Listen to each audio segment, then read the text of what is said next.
بسم اللہ الرحمن الرحیم۔ اگر آپ رزق کی تنگی اور غربت کا شکار ہیں تو اول و آخر 11 مرتبہ درود شریف کے ساتھ سورۃ مزمل 21 بار روزانہ یا کم از کم 11 بار روزانہ پڑھنا شروع کر دیں تو آپ کے تمام کام انشاءاللہ تعالی مکمل ہو جائیں گے اور غیب سے بھی شمار رزق ملے گا۔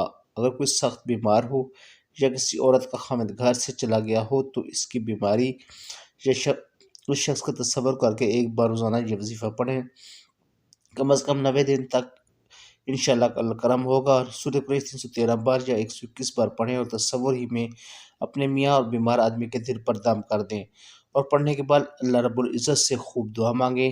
اس عورت کا خاوند واپس آ جائے گا اور مریض تندرست ہو جائے گا۔ اگر کوئی پڑھائی میں کمزور ہو یا امتحان میں ہر بار ناکام ہو جاتا ہو تو رات سونے سے پہلے کمرے میں اندھیرا کر لیں، آنکھیں بند کر کے تصور کریں کہ آپ اپنے دل میں دیکھ رہے ہیں۔ اس تصور کے ساتھ ہی دل میں یا رشیدوں کا ورد کریں اور تصور کریں کہ دل روشن ہو گیا ہے۔ اندازاً 10 منٹ تک اس درود اور تصور کو جاری رکھیں، پھر کسی سے بات کیے بغیر سو جائیں، انشاءاللہ امتحان میں کامیابی ملے گی۔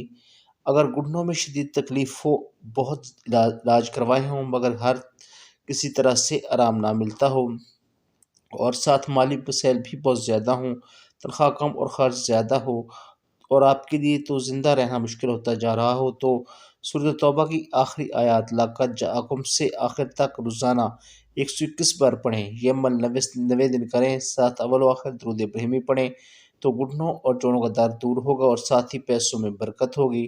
یہ پڑھ کر سو جاؤ، جو چاہو معلوم کر لو۔ اگر آپ اپنے بارے میں یا کسی کام کے بارے میں معلوم کرنا چاہتے ہیں اس کام کا کیا ہوگا تو یا کرام الکاتبین 21 مرتبہ یا سمیع البصیر 100 مرتبہ اور درود تاج 1 مرتبہ پڑھ کر سو جائیں اور جو چاہیں اپنے رب سے معلوم کر لیں۔ تو ناظرین، یہ تھی ہماری آج کی ایک چھوٹی سی مفید ویڈیو۔ امید ہے ویڈیو آپ کو پسند آئی ہوگی۔ اگر ویڈیو اچھی لگی ہے تو ویڈیو کو لائک کیجیے، شیئر کیجیے اور چینل کو سبسکرائب کرنا نہ بھولیے تاکہ اس طرح کے مفید ویڈیوز آپ کو بر وقت ملتی رہیں۔ اللہ حافظ۔